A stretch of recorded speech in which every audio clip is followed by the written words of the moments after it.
Okay, so this pattern that we had was you find the original function evaluated at c, you do the derivative of the original function times x minus c to the first power over 1 factorial plus the second derivative over 2 factorial times x minus c squared. So there was obviously a pattern. The term number was basically the, you had was your exponent and your factorial. Okay, and your derivative, right? So we just keep following that pattern. The only difference between Taylor and Maclaurin was Maclaurin says we're going to put in 0. So the 0 is the c. So you don't have an x minus c, you just have an x. Okay. So it will tell us what degree they want of the polynomial to be able to write it out. Okay.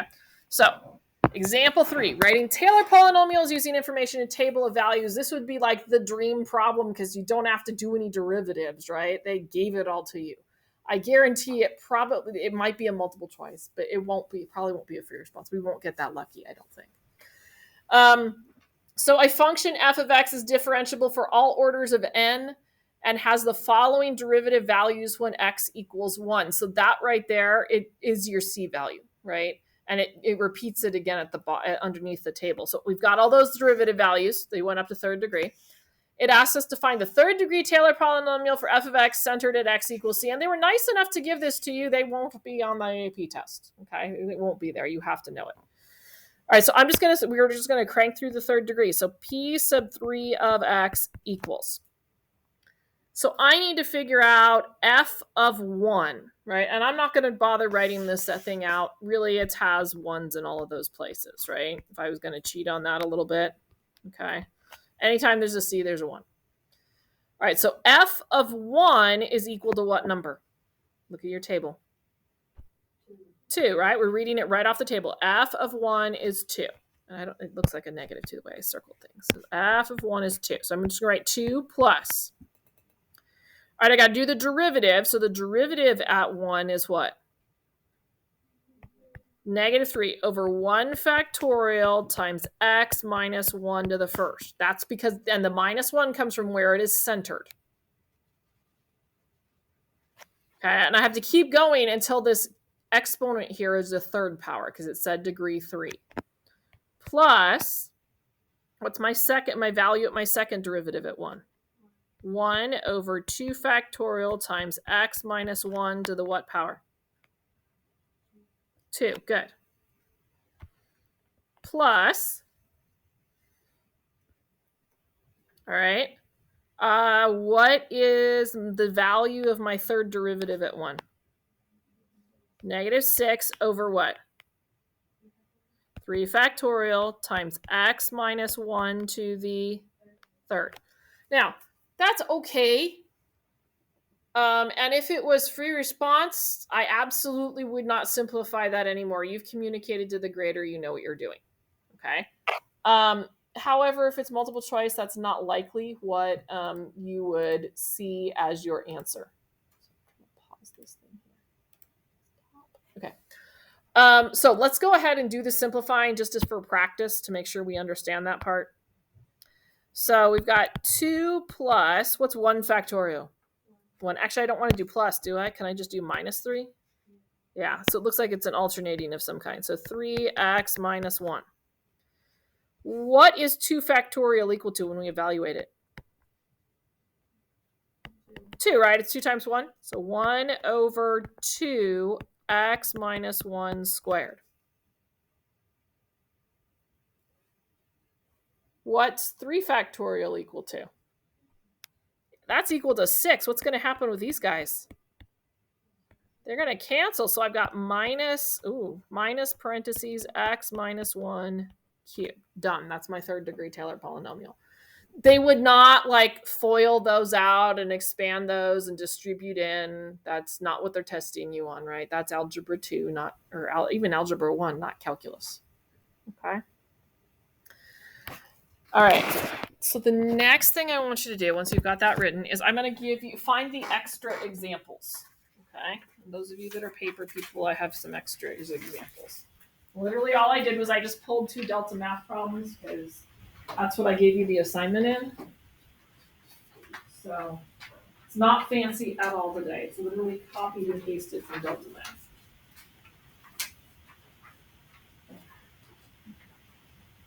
And again, if you want to just put it on that where that example 4 is, you're welcome to do that. If not, you can also put it, there's a digital copy out there on the guide.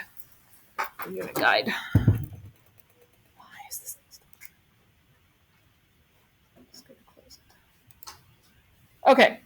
Let me get this piece up over here. All right, so all we're going to do, go ahead and read through that first one, right? The first one says Maclaurin, right? So let's do the Maclaurin first.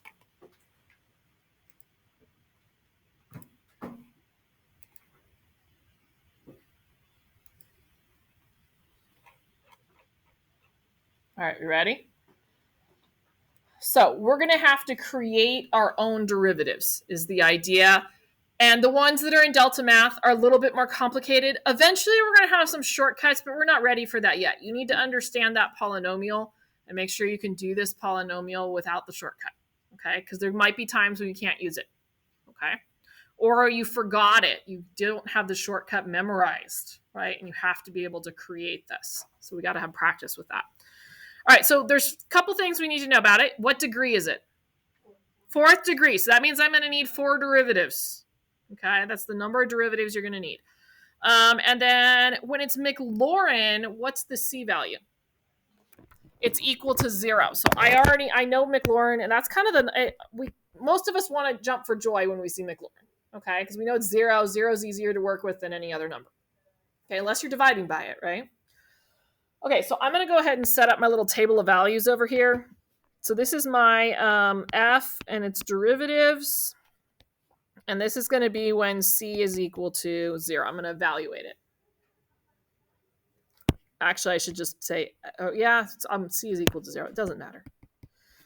It's probably better to say f of 0, or f to the n of 0, whatever. It's when c equals 0. All right, so f equals 2 cosine of negative 4x. And that's actually important because we need that one, right? That's our first term right there. All right, so I'm going to go to my derivative of that. What rule are we going to have going on every single time? We're going to have a chain rule.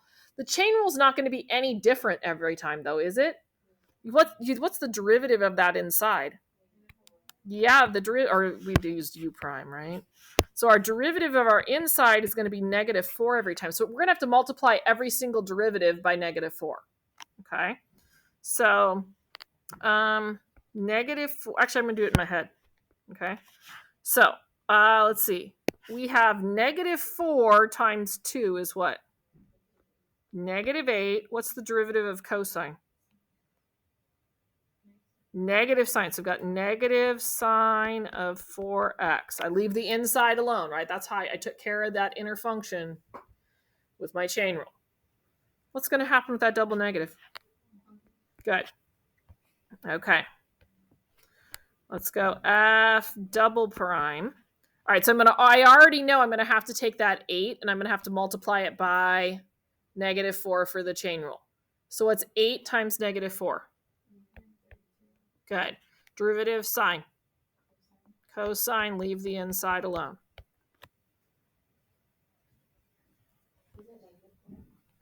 It is supposed to be a negative 4x. Thank you. Okay. We got to keep going because we haven't hit 4th derivative yet, right? I got to go to the 4th. So 3rd derivative, I have to do negative 4 times negative 32. Good. And let's see, negative times a negative is going to be positive 128 right now. What's the derivative of cosine? So that's going to turn it negative 128 sine of negative 4x. All right, once we get to the 4th degree and higher, we use technically it's a little number in parentheses for our derivative. All right, so now I need to do the chain rule. The negative 4 times negative 128. What do we get there? Good, 512. What's the derivative of sine? Cosine of negative 4x.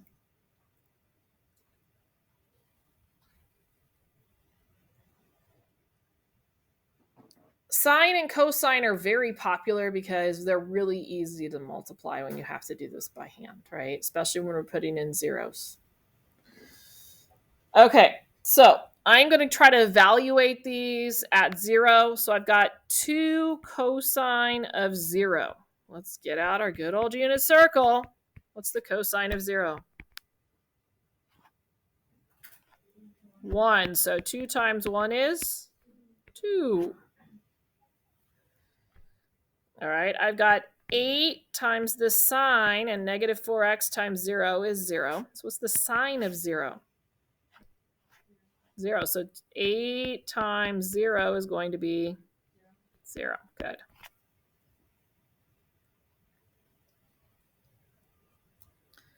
All right, then I've got negative 32 times sine, not sine, cosine of 0. And what's cosine of 0 again? So this is negative 30. You could probably pick the pattern. You don't necessarily have to show every little step. All right, what do you think the next one's going to be? It's got to be 0 again, right? Because I end up with sine of 0, which is 0. So that one's going to be 0. What do you think the last one's going to be? Yeah, because it's cosine of 0 is 1, so it's just going to be 512. All right, we have to write a Maclaurin polynomial.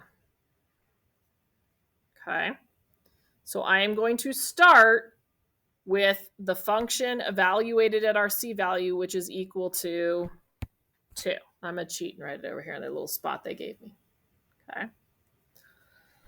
Plus, I do the coefficient of the derivative, which is 0, divided by 1 factorial times x to the first.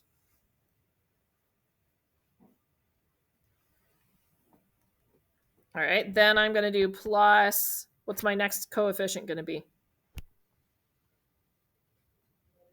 Yep, the derivative of, the derivative of the second derivative divided by 2 factorial times x to the 2. And again, I'm not using the x minus c because it's Maclaurin, the c is 0. I got to go 2 more, right? Plus 0 over 3 factorial times x cubed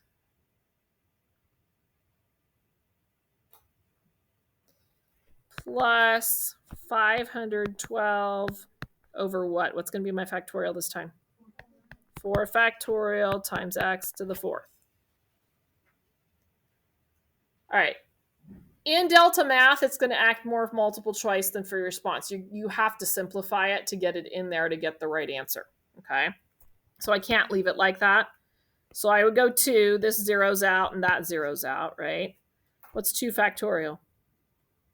2. So negative 32 divided by 2 would be negative 16x squared. Let's see. 4 factorial is 4 times 3 times 2 times 1, which is what? Actually, I could watch this. Couldn't I do this? Could I simplify this way a little bit? If I wanted to do 4, if I didn't have a calculator, right? And I wanted to do 4 into there, I could do 4 into there, right? Let's see, 4 goes into 50, how many times? 51, how many times?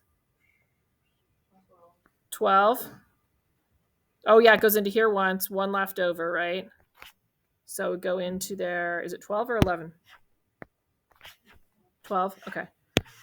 And then, let's see, 4 goes into 2. Oh, that doesn't work, does it? It should. This is going to 5, 12, 12 times? Oh, no, it's this. 4 goes into there once, right? 1, and then there are, whatchamacallit, then there's 1 left over, right? 4 goes into 11 how many times?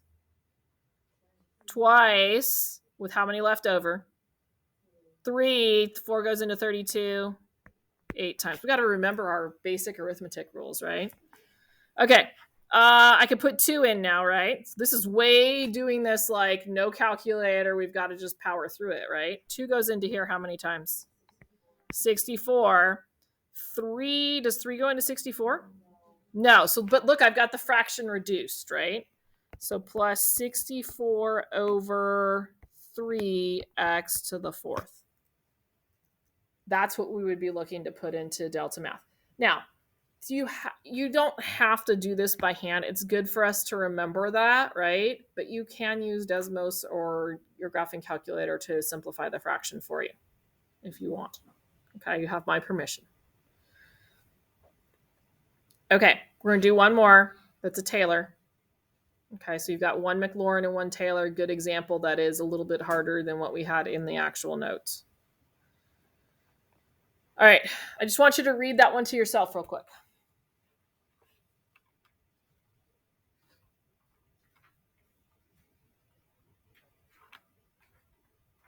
Oh, I'm looking at the delta math answer. They didn't simplify. Yeah, they did. They left the factorials. Okay, cool.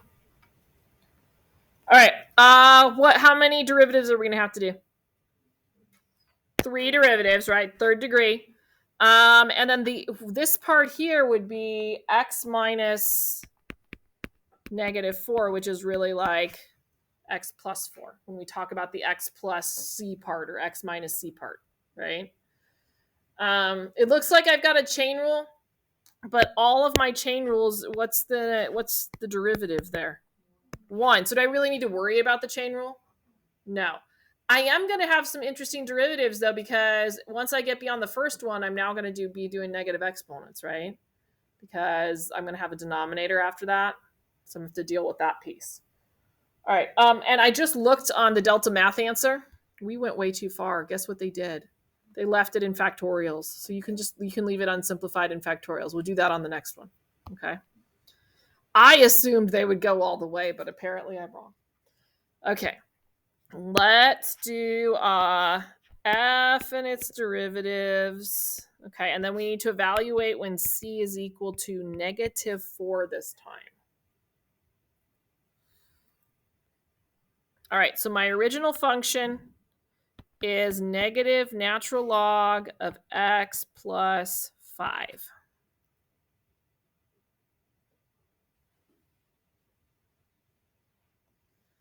All right, I'm going to take the derivative of that. The negative is going to hang out. We know the chain rule on the inside is 1, so I'm not going to worry about that. What's the derivative of natural log of anything? 1 over the mess, right? So 1 over x plus 5. All right, unfortunately, we don't want to quotient rule that, right? That's not that. We could, but I don't think I want to do that. I would rather do this to the -1, right? So negative times a negative is going to be what? Positive. So I have positive, and then I'm going to keep the x plus 5 to the -2. So it's really like saying 1 over x plus 5 squared. For plugging in purposes, we want it in the denominator. For actually calculating derivative purposes, we need it of what's like I put over here. Okay. All right. We got to do one more, unfortunately. Okay. Where's the -2 going to land? In front. So I've got -2. So we get -2x plus 5. We know the chain rule is just a 1. What's my new exponent?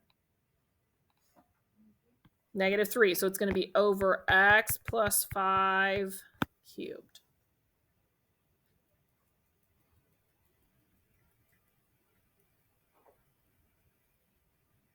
Okay. Here's what I want you to try. Okay.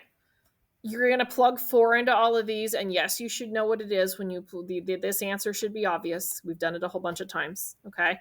And then I want you to see if you can write the polynomial. Remember, it's exactly what we did here, except instead of saying x and x squared, you're going to do x plus 4 squared, x plus 4 cubed. Okay. So I'm going to give you like 2 minutes, maybe 3. See if you can get it plugged in and then actually get the polynomial written.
I'll give you like 20, 30 seconds. If you're done, check my work in my table. I didn't write my polynomial yet, but I wrote I found my answers in my table.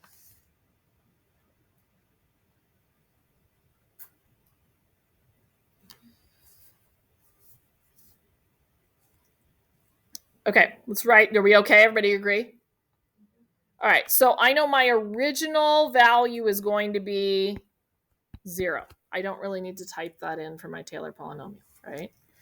Okay, then I'm going to go -1 over 1 factorial times what? X plus 4 to the first. And I'm probably overemphasizing that right now. Okay, you don't have to write it that way originally if you don't want. I'm just trying to make sure we understand the pattern and do it the same every time. Okay, plus, what's my next coefficient? 1 over what? 2 factorial x plus 4 to the squared. Good. Plus, what's my next coefficient? -2 over, we did -2. -4 plus 5 is +1. Everybody good? Okay. Over 3 factorial times x plus 4 to the what? Third.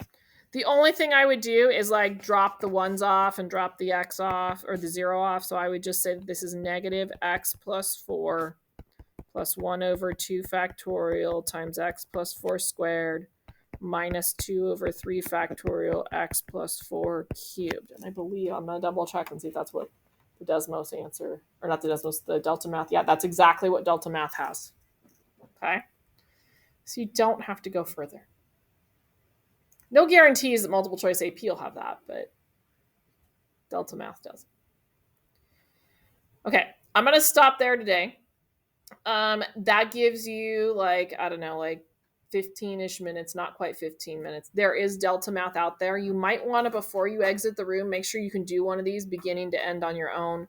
You can pick whether you start with Taylor or Maclaurin. It doesn't matter. Okay. If you can do a Taylor, you can do a Maclaurin usually. Okay. So you've got 15 minutes-ish to go ahead and practice. If you've got a question, let me know. I know we haven't got to do a Delta Math in a while, so.